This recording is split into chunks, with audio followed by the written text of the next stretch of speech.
उत्सवों का मौसम चल रहा है, तरह तरह के उत्सव चल रहे हैं। उसमें सबसे बड़ा उत्सव हमारे जनतंत्र का उत्सव चल रहा है, चुनाव। चुनाव हो रहा है। 2 राज्यों में पूर्णतः चुनाव हो रहा है। 2 राज्यों में एक एक लोकसभा की सीटें हो रही, होना तो 3 में था, लेकिन एक जगह इन्होंने रोक दिया। 14 राज्यों में उपचुनाव हो रहे हैं विधानसभाओं के। उसमें सबसे बड़ा राज्य और जो आंखें टिकी हुई हैं, विधानसभा चुनाव से ज्यादा आंखें टिकी हुई हैं उत्तर प्रदेश में। यहाँ 9 विधानसभा में चुनाव होना था, एक विधानसभा में चुनाव नहीं कराया गया, 9 विधानसभा में ही हो रहा है। क्यों नहीं कराया गया? तो उसके पीछे तर्क दिया गया कि वहां पर केस पेंडिंग है न्यायालय में, जबकि जो केस किया था उसने अपना केस वापस भी ले चुका है। लेकिन चुनाव आयोग ने कहा वहां केस पेंडिंग है, इसलिए वहां चुनाव नहीं होगा। यही स्थिति लोकसभा के पश्चिम बंगाल के अपना सीट पर भी हुआ कि वहां पर भी पेंडिंग कर दिया गया। सवाल यह है कि ये कैसा चुनाव आयोग है? पहले भी चुनाव हुआ करते थे और चुनाव कराने की जिम्मेदारी, चुनाव आयोग की जिम्मेदारी जनता के प्रति है। जनता का विश्वास उसे प्राप्त हासिल करना है। और पहले भी चुनाव हुआ करते थे, लेकिन आज हम याद करना चाहेंगे, बड़े सम्मान के साथ याद करना चाहेंगे मुख्य चुनाव आयुक्त टीएन सेशन का। उन्होंने बताया, उन्होंने जताया, उन्होंने चुनाव आयोग के अस्तित्व का बोध कराया कि चुनाव आयोग क्या चीज होता है। चुनाव आयोग सुप्रीम है, सुप्रीम जनता है और जनता का प्रतिनिधि, जनता के प्रति विश्वास हासिल करने वाला चुनाव आयोग है। लेकिन आज चुनाव आयोग को तरह तरह के नामों से उसको संबोधित किया जाता है। केंद्रीय चुनाव आयोग 60 में केचुआ होकर के रह गया है। ये सरकार जैसे चाह रही है वैसे इसे नचा रही है। उसके पीछे कारण है कि चुनाव आयोग का गठन कैसे हुआ, कौन किया, कौन करता है। सर्वोच्च न्यायालय ने स्पष्ट निर्देश दिया था कि चुनाव आयोग का गठन, चुनाव आयुक्तों की नियुक्ति में 3 लोग खासकर रहना चाहिए। एक प्रधानमंत्री रहना चाहिए, एक अपोजिशन का नेता होना चाहिए और एक सुप्रीम कोर्ट का मुख्य न्यायाधीश होना चाहिए। तो उससे एक पारदर्शिता बनती। लेकिन ये सरकार थेथरई पर उतारू थी और इन्होंने उसको पलट करके अपना लोकसभा में बिल ला करके इन्होंने कहा नहीं, एक चलो एक प्रधानमंत्री रहेगा, एक प्रधानमंत्री द्वारा नॉमिनेटेड उनके ये केंद्रीय मंत्रिमंडल का आदमी रहेगा और अगर विपक्ष का नेता रहा तो एक विपक्ष का नेता रहेगा। मतलब अगर वहां बहुमत से फैसला लिया जाता है तो प्रधानमंत्री जिसको चाहेंगे उसको चुनाव आयोग घोषित कर देंगे, घोषित करेंगे। तो यहीं से पारदर्शिता खत्म हुई, यहीं से विश्वसनीयता पर संकट पैदा होना शुरू हो गया। सब लोगों ने चीख अपना बोले कि नहीं ये तो गलत बात है, ऐसा नहीं होना चाहिए। लेकिन उनको कौन कहे, लेकिन ये तो जानते थे कि जनता का इन्हें विश्वास नहीं हासिल है, जनता इन्हें नहीं चाह रही है। और सीडी, ईडी, ये तमाम हथकंडे भी अब इनको काम नहीं करेंगे। तो फल यह है कि उनके पास एकमात्र साधन था कि चुनाव आयोग को अपने हाथ की कठपुतली बना दो, जैसे चाहो वैसे नचाओ। और अभी तो गनीमत है, कुछ लोग तो यह भी कह रहे हैं कि एक समय ऐसा भी आ सकता है कि चुनाव आयोग से, चुनाव आयुक्तों से सीधे वहां पर नियुक्ति पत्र ले लिया जाए, मंगवा लिया जाए, चुनाव की आवश्यकता नहीं है। और बार बार कहते भी हैं कि चुनाव बार बार कराने से बहुत ज्यादा नुकसान होता है, बहुत ज्यादा व्यय होता है, देश की जनता की हानि होती है, क्षति होता है। लेकिन व्यय तो ऐसे बहुत हो रहा है, कर्ज रोज का रोज बढ़ता जा रहा है, नौकरी आप किसी को दे नहीं रहे हैं, रोजगार आप किसी को दे नहीं रहे हैं, वेतन आप किसी को दे नहीं रहे हैं, अपने किसानों को उनकी लागत का मूल्य आप दे नहीं रहे हैं। तो फिर ये पैसा जा कहाँ रहा है? अपने चंद मित्रों के हाथ में, चंद मित्रों की तिजोरी में। खैर, आज विषय यह है कि यह केंद्रीय चुनाव आयोग चुनाव की तिथि घोषित करने से पहले ये सरकार के पक्ष में, सरकार जब चाहती तब चुनाव घोषित करवाती है, अपने सारे कार्यक्रम अपना फिक्स कर लेती, सब कर लेती, उसके बाद ये अपना चुनाव की घोषणा करती है। लेकिन चुनाव की घोषणा करने से पहले वो सारी चीजें चाक चौबंद हो जानी चाहिए। वहां तक भी चलो ठीक है, कोई बात नहीं। लेकिन चुनाव घोषित कर देने के बाद फिर तिथियों में परिवर्तन, ये कहीं ना कहीं से संदेह उत्पन्न करता है। और ये पिछली बार भी संदेह उत्पन्न किया, 1 हफ्ते चुनाव टाल दिया हरियाणा का, क्योंकि उसके बाद क्या हुआ तो साहब जो परिणाम है आपके सामने है। और जिस तरीके से चुनाव आयोग उत्तर प्रदेश का मिल्कीपुर का चुनाव टाला है, उसके पीछे कोई रीजन नहीं है, कोई तथ्य नहीं है। जो उन्होंने वो कारण ढूंढे हैं वो कारण थोथला है, क्योंकि वो मुकदमा वापस लिया जा चुका है। उसके बावजूद ये सरकार इतनी डरी हुई है कि इनको इसके पहले इसका अंदाजा नहीं था कि बाहर से भी हमारे देश के, हमारे प्रांत में चूंकि रोजी रोजगार नहीं है, इसलिए हमारे यहाँ के तमाम गरीब गुरबे बाहर जाकर के रोजगार करते हैं। लेकिन एक छठ त्योहार ऐसा है, दीपावली ऐसा है कि उस पर सब लोग अपने घर आ जाते हैं और इस मौसम में बुआई करते हैं अपने घर आकर के, तो आ जाते हैं घर परिवार में। अब इनको लगा कि ये तो सारी की सारी भीड़ उमड़ करके आ गई और ये लोग जब वोट देंगे तो वोट किसको देंगे? तो निश्चित रूप से जो इस समय एक नारा दिया है अखिलेश यादव ने, पीडीए, प्रोग्रेसिव डेमोक्रेटिक अलायंस, लेकिन इनको समझाने के लिए, इनके मूर्खत्व को संबोधित करने के लिए उन्होंने कहा पिछड़ा, दलित, अल्पसंख्यक, पिछड़ा, दलित, आधी आबादी, पिछड़ा, दलित, अगड़ा, माने पूरे देश का, हमारे सर्व समाज का प्रतिनिधित्व करता है हमारा पीडीए। और पीडीए से ये इतना आतंकित और इतने घबराए हुए हैं कि इनको लग रहा है कि अमूमन उपचुनाव तो सत्ताधारी दल का माना जाता है, लेकिन ये इतना घबराए हुए हैं कि इनको लग रहा है कि जो सीटें इनकी थी वो भी उनको मिलने वाली नहीं है। मिलने की तो स्थिति यह है कि ये 9 की 9 सीटें और आने वाले दिनों का वो जो 10वीं सीट है वो अभी इनके पाले में कुछ नहीं जा रहा है, क्योंकि ये अपना पीडीए इतना ज्यादा ये संवेदनशील हो गया है कि इनके हक में कितना वोट जाएगा। हालांकि ये बार बार कोशिश कर रहे हैं, तमाम धार्मिक विद्वेष, धार्मिक उन्माद पैदा करने की कोशिश कर रहे हैं और तरह तरह से अपना कोशिश कर रहे हैं, लेकिन उसके बावजूद भी। तो आज हम इसी बात पर हम चर्चा करने के लिए आए हैं कि आखिर पीडीए से ये सरकार इतनी घबरा क्यों रही है, और पीडीए से ज्यादा कौन घबरा रहा है? जोगी जी घबरा रहे हैं या मोदी जी घबरा रहे हैं?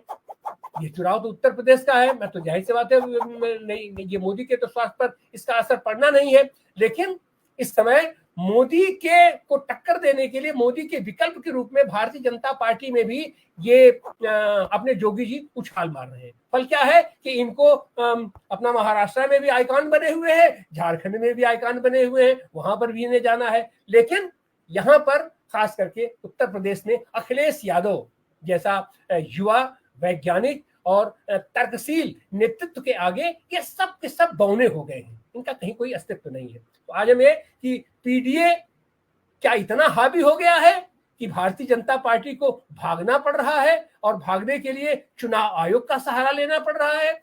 आइए हम इस चर्चा को आगे बढ़ाते हैं। हमारे साथ इस चर्चा में शामिल होने के लिए ये आपके सामने उपस्थित है, हम उनसे आइए परिचय कराएं। हमारे साथ पंजाब विश्वविद्यालय में राजनीति विज्ञान के प्रोफेसर मोहम्मद खालिद साहब हैं, आपका स्वागत, अभिनंदन है खालिद साहब। हमारे साथ अखिल भारतीय किसान सभा के राष्ट्रीय अध्यक्ष और महाराष्ट्र भारतीय कम्युनिस्ट पार्टी के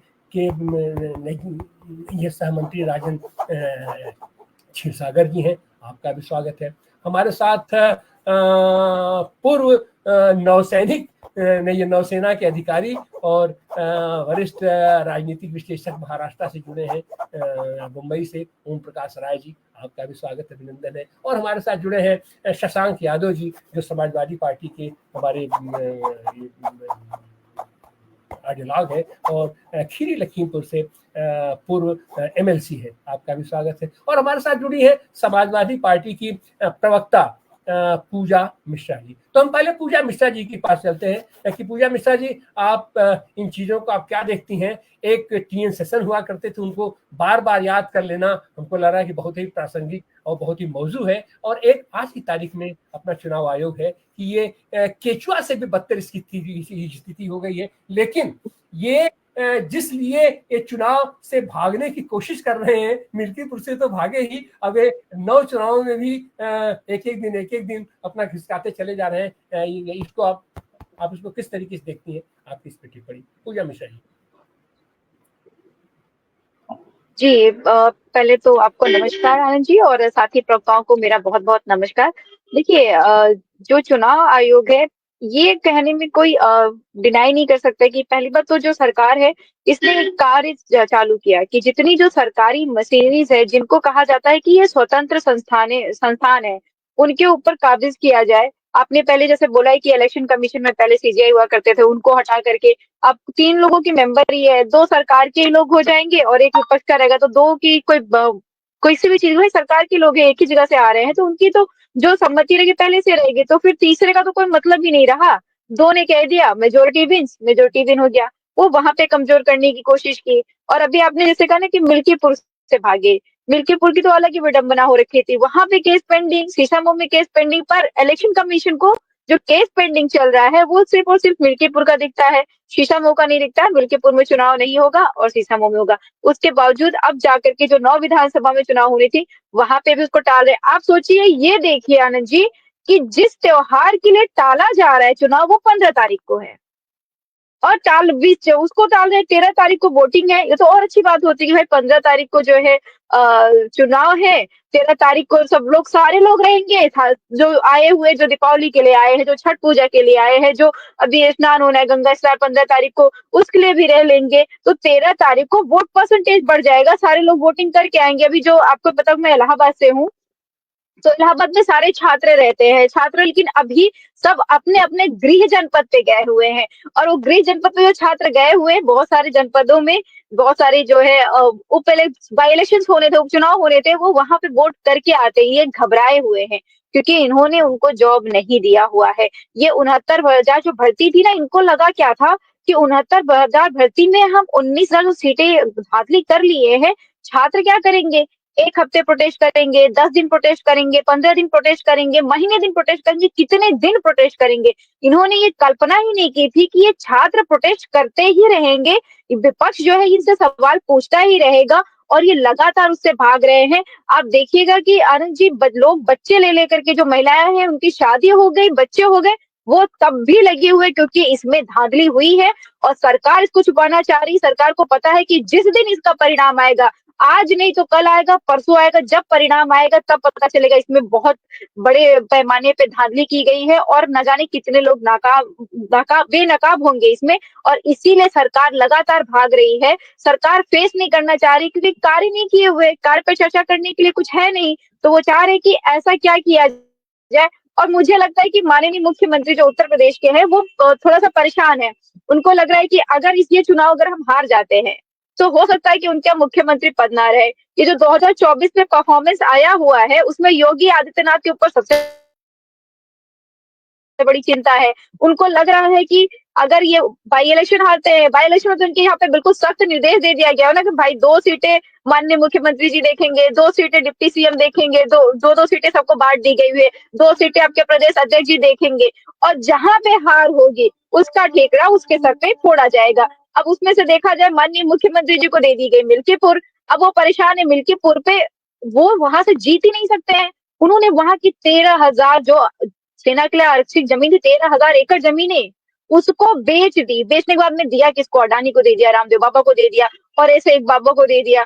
और देखा जाए, वहां पे जो जमीनें उन्होंने जिस सर्कल रेट से लोगों को पैसे दिए थे, वहां पे अयोध्या में अरुणाचल प्रदेश के मुख्यमंत्री के बेटों के नाम पे जमीनें खरीदी जा रही है। मतलब अयोध्या के लोग, जो उत्तर प्रदेश के लोग हैं, वो जमीनें नहीं खरीद पा रहे हैं वहां पे अयोध्या में, पर अरुणाचल प्रदेश के मुख्यमंत्री आकर के जमीन खरीद रहे हैं। इनके जो है मंत्रिमंडल से लोग आकर के जमीन खरीद रहे हैं। दूसरे प्रदेशों के, जो उत्तर प्रदेश के हैं भी नहीं, गवर्नर है, उनके बेटों के बेटे जो जमीन खरीद रहे हैं। जब बेटे जमीन खरीद रहे हैं कि प्रधान मुख्यमंत्री खरीद रहे हैं, सेम बात हो जा रही है। तो इनको पता है कि वहां के लोगों के साथ में हमने क्या किया हुआ है। हमने उनको ओल्ड सर्कल रेट पे जमीनें दी, जमीनों का भुगतान किया, और उसके बाद में जो हमें जमीनें मिली, और उसको हमने जो है दुगने तुगने दाम में अपने मंत्रिमंडल में अपने मुख्यमंत्रियों को बेच दिया। ये जो धांधली बहुत लंबे चौड़े पैमाने पे हुई है, ये जनता देख रही है, और इसी चीज से वो घबराई हुई है। आपको पता होगा आनंद जी, 2024 का जो चुनाव हुआ है, उसमें कहते हैं ना पीडीए, समाजवादी पार्टी ने पीडीए का नारा दिया। तो समाजवादी पार्टी ने सिर्फ पीडीए का नारा ही नहीं दिया, वो समाजवादी पार्टी ने पीडीओ को लेकर के चली। उसने पिछड़ों की बात की, दलितों की बात की, आरक्षित जो सीटों पे ऐसे अभ्यर्थी, जब हम अभ्यर्थियों के साथ हम खड़े हैं, तो अभ्यर्थियों को बोला गया कि आप समाजवादी पार्टी के कार्यकर्ता हो, आपको समाजवादी पार्टी ने भेजा हुआ प्रोटेस्ट करने के लिए। ये तब भी चाह रहे थे कि किसी तरीके से दब जाए ये प्रोटेस्ट, लेकिन ये दबने वाला नहीं है। जिस तरीके से इन्होंने जो है किसानों की हालात कर रखे हुए हैं, दलितों के हालात कर रखे हुए हैं, महिलाओं के हालात कर रखे हैं, महिलाओं की सबसे बदतर हालत उत्तर प्रदेश में है, ये तो एनसीआर में ही दिख रहा। और इसी से घबरा करके मुख्यमंत्री भाजपा ये प्रयासरत है कि किसी भी तरीके से बाय हुक बाय क्रुक चुनाव में ये ना साबित हो सके कि जो है 2024 में जो परिणाम आया वो इनके कुकर्मों का परिणाम था। वो चाह रहे हैं कि किसी तरीके से हम ये पोर्ट्रेट कर सके कि ये उनके कुकर्मों का परिणाम नहीं था, बल्कि जो है जनता ने जो है एक नैरेटिव को फॉलो करके वोट कर दिया। लेकिन जनता जानती है, इनको पता है, हो सकता है कि दूसरे बाहर वालों को देख करके दूसरे राज्यों को या किसी को लग रहा हो कि नहीं उत्तर प्रदेश में जनता भाजपा को वोट करने जा रही, नहीं करने जा रही। ये सबसे ज्यादा अगर किसी को पता है तो ये पता है सरकार को कि उसने कार्य नहीं किया हुआ। जिस तरीके से जो जमीन पे धरातल पे चीजें पहुंचनी चाहिए थी, नौकरियां पहुंचनी चाहिए थी, एग्जाम हुए ही नहीं, फॉर्म भराए गए, आयोग का गठन नहीं हुआ। 2018 में तो टेट हो गया, सुपर टेट आज तक नहीं हुआ। 22 में आपने पीजीटी का फॉर्म भराया, आज तक आयोग का गठन नहीं हुआ। 69,000 भर्ती में सुप्रीम कोर्ट में चल रही है, मुख्यमंत्री बोलते 24 घंटे में मीटिंग कर रहे हैं, हम सॉर्ट आउट करेंगे। कहाँ करेंगे? अब चली गई सुप्रीम कोर्ट, आप करते रहिए सॉर्ट आउट। आप जो है जितने भी एग्जाम आपने कराया उसमें पेपर लीक हो जाता है, तो छात्रों को तो आपने प्रताड़ित कर रखा हुआ, स्कॉलरशिप रोक रखी है, बहुत सारी ऐसे ग्राउंड पे चीजें हैं जो पता ही नहीं, पर जो झेल रहा है उसको तो पता है। और ये बात सरकार को भी पता है कि हम बाहर कितना भी दिखा ले कि हमने ये कार्य किया हुआ है, लेकिन जो छात्र जिनकी मैंने स्कॉलरशिप काटी हुई है, जो पहले 20,000 आती थी उसको 10,000 कर दिया, 5,000 कर दिया, जो छात्रों के लिए बुक इशू हुआ करती थी उसको आपने हाफ कर दिया। यूजीसी ने फंड डिक्रीज किया, आपने प्रश्न नहीं किया कि आपने फंड क्यों डिक्रीज कर दिया। और आपकी तरफ से जो स्टेट की तरफ से जो है स्कॉलरशिप जाया करती थी छात्रों को, आपने उसको काट दिया। और न जाने कितने छात्रों को आपने स्कॉलरशिप दी ही नहीं। क्यों नहीं दी? क्योंकि पता नहीं, आपने आप फॉर्म भरिए, आपकी स्कॉलरशिप नहीं आ रही है। पता चलता है कि सरकार की तरफ से फंड एलोकेट नहीं हुआ है, और फंड एलोकेट हुआ पता चला कि पहले इनिशियली ये हुआ कि भाई हाफ आएगी आपकी स्कॉलरशिप, जो हमारी सरकार में आया करती थी उसकी हाफ। उसके बाद में जब सेकंड टाइम आया तो अब हो गया कि नहीं, इनके जो है फंड एलोकेट नहीं हो पा रहे हैं और इसलिए जो है फंड नहीं दे पाएंगे और स्कॉलरशिप नहीं आएगी। तो ये इनको पता है कि जनता जो है परेशान है और जनता वोट नहीं करेगी, और इसीलिए चुनाव से भागना चाह रहे हैं। ये चाह रहे हैं कि चुनाव ही जितना देर होगा हम सरकारी, तब भी इनको कार्य पे नहीं भरोसा है कि हम कार्य कर लेंगे, तब भी इनको इस चीज पे भरोसा है कि हम सरकारी मशीनरीज का इस्तेमाल कर पाएंगे। और फिर अब कितना भी करिए ना, अब कितना सरकारी मशीनरी इस्तेमाल करेंगे, 20% वोट बढ़ा लेंगे, यहाँ तो 100 के 100% आपके अगेंस्ट में जा रहे हैं। वो इसी चीज से परेशान होकर के चुनाव से भागने का कार्य कर रहे हैं। लेकिन जनता, हम लोग हर चीजों के लिए तैयार है, हम इनकी इस कृत्य के लिए भी तैयार थे। हमें अंदेशा था कि ये ऐसा भी कुछ कर सकते हैं, क्योंकि ये लगातार करते चले आ रहे हैं ना। जब जब परेशानी आती है, हमारे देश के प्रधानमंत्री जी रो देते हैं और हमारे मुख्यमंत्री जी जो है भाग जाते हैं। हालांकि हमारे मुख्यमंत्री जी भी रोते हैं, ये कोई बड़ी बात नहीं है। ये लोग बिल्कुल रोने में मगरमच्छ के जो आंसू होते हैं ना, वो सही चरितार्थ करते हैं ये मुख्यमंत्री और देश के प्रधानमंत्री जी। जब परेशानी होगी, नहीं संभाल पाएंगे, तो फिर भाई खड़े हो जाओ, मगरमच्छ के आंसू हैं गिरा दो, जनता को लगे। लेकिन जनता जानती है भाई आपके मगरमच्छ के आंसू को, वो आपको जवाब दे देगी। चाहे आप भी कर लीजिए चुनाव, चाहे 10 दिन बाद कर लीजिए, चाहे 50 दिन बाद कर लीजिए। जी पूजा, बहुत बहुत धन्यवाद। तो जाहिर सी बात है कि इनको धांधली करने के लिए चुनाव आयोग को अगर 13 तारीख को मतदान हुआ होता तो शायद ज्यादा दिन मिलता। 10 दिन में ये पूरा मैनेज कर सकते थे, दाएं बाएं, रात दिन। जी बिल्कुल। अब सोचिए कि 15 तारीख को फेस्टिवल है, 15 तारीख को फेस्टिवल है, ये बड़ी विडम्बना है। 15 तारीख को फेस्टिवल है और चुनाव 13 तारीख को नहीं होनी चाहिए, क्योंकि भीड़ भाड़ हो जाएगी।